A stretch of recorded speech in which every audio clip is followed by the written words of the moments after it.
I hate introductions, don't you? But it seems like they're always necessary. So here goes.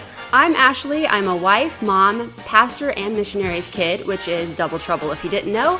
And if you're in this space, we're here to learn about who God is, who we are in Him, and how to do faith in the real, meaning the real messy. Hi, welcome to this week's Chat with Ash. I'm really excited today because it's raining, and I know that for some of you that seems like an odd thing to say, but I love rainy days so much because I just feel so much more relaxed.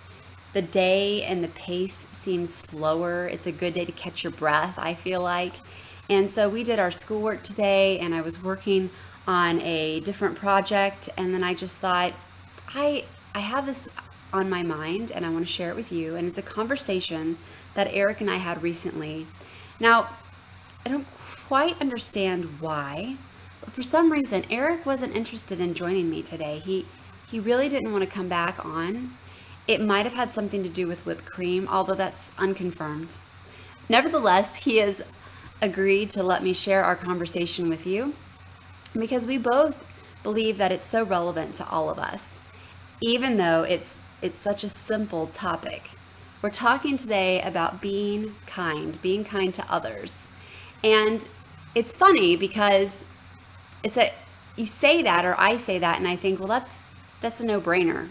Of course, I think that no matter where you come from, no matter what your beliefs are, whatever, most of us can agree that being kind is a good thing. Being kind is something that we should practice.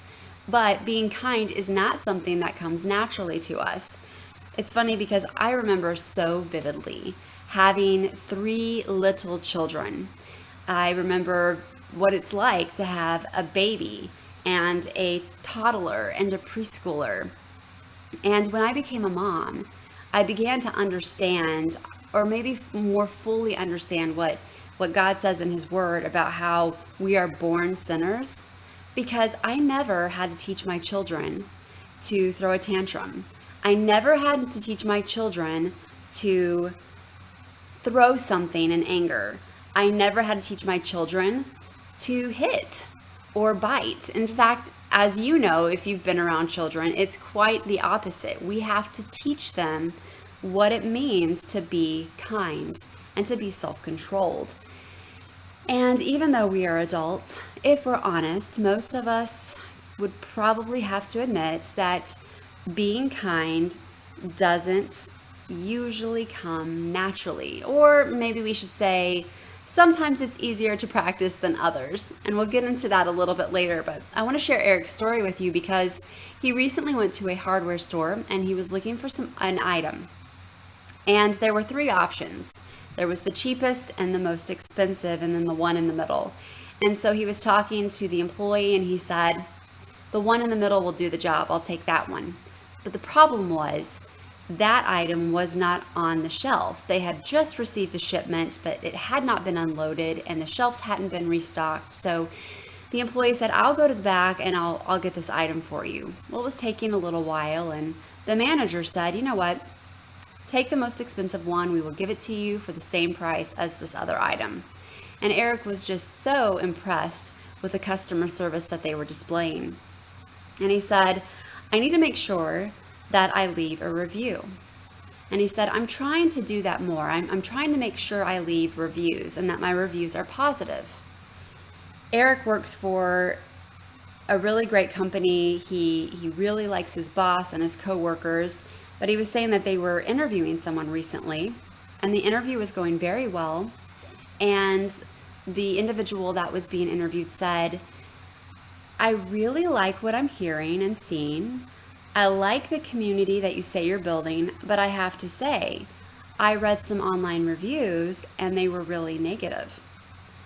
And my husband said, well, unfortunately, it seems like most of the time when we're willing to leave a review, it's because we're angry or we're upset and we want to make sure other people know about this negative experience. Now, of course, there are times when it's appropriate to say, hey, there's something going on here and you, the general public who might be interested, should probably know about this. But let's just, for the sake of this conversation, talk about those times when we're angry And that's really what Eric was talking about. And I don't know about you, but it seems like everywhere we go these days, we see signs on businesses saying that they are hiring. But I'm also noticing on doors and on windows and on the cashiers, signs that are requesting people, the public, to please be kind to their employees. I'm always a little shocked when I see that because I think, really? We have to remind people to be kind? But there are many businesses right now that are short-staffed. People are having to wait. Well, that's a foreign concept to us, right? In our very quick world. And sadly, it seems like across the board, businesses are experiencing people that are very unkind. And Eric and I were just discussing how sad that is. And we were talking about, okay, but it shouldn't be that way. And there are so many of us that maybe need to be more conscious of the way that we are interacting, of the way that we are responding to things that are happening, especially in public. And we got to talking about how we, as Christ followers, represent the Lord. And everything that we say and do, and even the expressions on our face, are a representation of who is inside of us and whose name we represent. And so if you are a Christ follower, then you share this with me, and it's quite a heavy responsibility. I was thinking about, I was trying to find some quotes or something that would kind of go along with this topic, and I thought, I'm not even going to bother because I'll just share my favorite quotes, secular quotes about being kind. And I honestly don't know if this has a source, so I apologize if it does. But someone somewhere they said some very wise words. They said, you will never regret being kind. You will never regret being kind. And I love that because I have many regrets in my life. I have many things that I look back and think, I wish I would have done that differently or said that differently or maybe not said it at all. And yet, why is it the one thing that will not cause regret is often so hard for us to practice? Well, Jesus actually talks about this in the Bible. I believe one of the passages is in Matthew. And Jesus says that out of the mouth, the heart speaks. In other words, what we're saying is revealing everything that's inside. And I was having this discussion with my boys earlier because we've been working through Proverbs and we were talking about this concept. And I said, we all sin every day. We are all in need of God's forgiveness and grace every day, multiple times a day. But I challenged them that day. I said, let's, not just you guys, because Mom is very much a part of this. I said, let's make a point today to listen for heart checks. And what I meant by that was when you react to someone and your tone is off, or maybe you didn't respond gently or whatever, then take a moment, because in that moment is not really about the other person as much as it is about you and me. Because what comes out of my mouth and the way it's coming out of my mouth is showing what's really in my heart. And so often what's revealed is my desperate need for Jesus, my desperate need for him to change me, to make me more like him. And so when you have that moment of saying something or doing something or making that face, take that moment to recognize God's goodness and grace and correction. That conviction of, hey, try again. I say this to my boys all the time. I'll hear them say something that needs correcting, and I will often say, first of all, did you mean to sound like this? That was mean. Did you mean to sound like that? Or I might say, let's try it again. And this time I want you to practice gentleness when you try it. And I often need to do that myself. And even with them, just saying, I'm sorry, I was too harsh. Let me try that again. And then rephrase it. And it's a beautiful thing to have a God that loves us so much that he would correct us and then start to change us. But I was thinking about God's character in this too, because we are reflections of Christ if he is in us, if we are following him. And God's character is revealed. This is something, the topic of God's character is something that he keeps bringing me back to, because I so often focus on circumstances. I'll focus on, just whatever my eyes can see in the present moment, wherever my brain happens to be, which is usually a million different directions. It's like spaghetti noodles up there sometimes.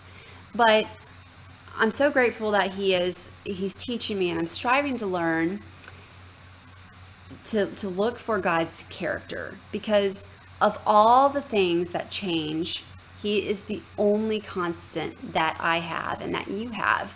And the Bible says in Ephesians 4 that we are to be kind and compassionate to one another.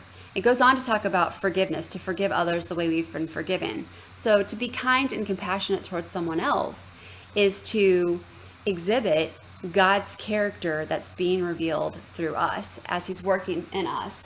I hear a nasty bug in my house, and I also forgot I have a book I want to share with you in a minute. I hope my friends won't mind, but I was recently with a friend, and we were just sharing life and talking about different things that we're working on, things that God is working on in us. And she was sharing about being behind the wheel. And I relate to her so much in this, because road rage can be a thing that many of us experience. And so she was sharing a frustration that she had one time while driving, and being very honest about her reaction to the frustration. And her daughter was with her, and she shared that her daughter reminded her that she did not know what was going on in the other person's world. And so her daughter started giving her different ideas. Maybe this person is going to see someone that is sick, maybe this, maybe that. What I love so much about this story is what my friend said next. This is such a beautiful heart. She said, I told my daughter, don't stop doing that. Keep reminding me of these things when you see that I need to be reminded to act like Jesus, essentially. And I thought, wow. Okay, so first of all, it's beautiful that my friend was humble enough to listen and consider what her daughter was saying. The other thing that's so beautiful, though, is that my friend was inviting her daughter to be a part of this ongoing conversation about how we all need Jesus. And it makes me think about the next generation. We are in a society that is frankly not kind. If it was, we wouldn't need signs reminding us to be kind to people because we had to wait 10 minutes to get a table or to be helped. We, though, can be a part of that change. And this is another thing that's been on my mind so much. If we want change, we need to pray that it would begin in us. And so if we want a society that is more kind, that prayer isn't just for an outward change where there's action. It begins with an inward change, a change of the heart that only God can truly do. And so that's my prayer is let it begin with me. But here's the thing. You and I, we are modeling for the next generation what it is to be kind, what it is to be compassionate, what it is to be forgiving. And they are looking to us. But wow, I'm so thankful for those little ones that are also correctly, appropriately correcting when they see us adults not living out what we're preaching to them. And I want to be that kind of person that welcomes correction, even if it comes from my children. And I don't know, there is something so difficult about accepting it from the kids. I guess that's really where my pride just puffs a lot. And that's one reason I so admired my friend as she shared her story with me. I remember when our boys were little, I would often say to them, now, this is why you need Jesus. Well, I will never forget the first time, and it was not the last time, the first time our young son said, Mommy, this is why you need Jesus. That one hurt quite a bit, but God used that mightily in my life. So that's one of my questions is, are we willing to be teachable? Are we willing to respond when God corrects us and says, nope, try that again? Are we willing to be humble enough if and when we respond incorrectly, if we're short with someone, if we're impatient with someone? Are we willing to humbly say, please forgive me, I am so sorry, and not make excuses? And that's one thing I'm really bad about. I mean, especially, I'll just use my marriage as an example. There have been times where maybe Eric will come home and it's just been a really rough and challenging day, and I snap at him. And I'll say, I'm sorry I snapped at you, but today has just been so hard and da da da da da. And so I start to make an excuse to justify why I snapped at him. And something that I'm actively working on is stop making excuses. Just own it and say, I'm sorry, will you forgive me? That's it. And it makes a big difference in relationships when we're willing to do that. I'm reminded so much of how our faith walk isn't necessarily always about the big things. Sometimes we really need God to take us back to the simple things, the basic things, the things like be kind. And it's a good reminder that, we're always growing, we're always learning, and no matter how old we are, we will always be, if He's rescued us, children of God. And sometimes, just like a child, we need God to take us back to the basics. And when He does, pray for that heart of humility and just receive it. Receive it that it's coming from a place of love. It's coming from a place of, I want something better for you. And remember who you represent. So this week, I don't know what you're facing. I don't know where you're going. I don't know what kind of opportunities might be presented before you or me, but I do know they'll come in many different forms. Sometimes they're going to come through those closest to us, like our family, and sometimes it might be a complete stranger.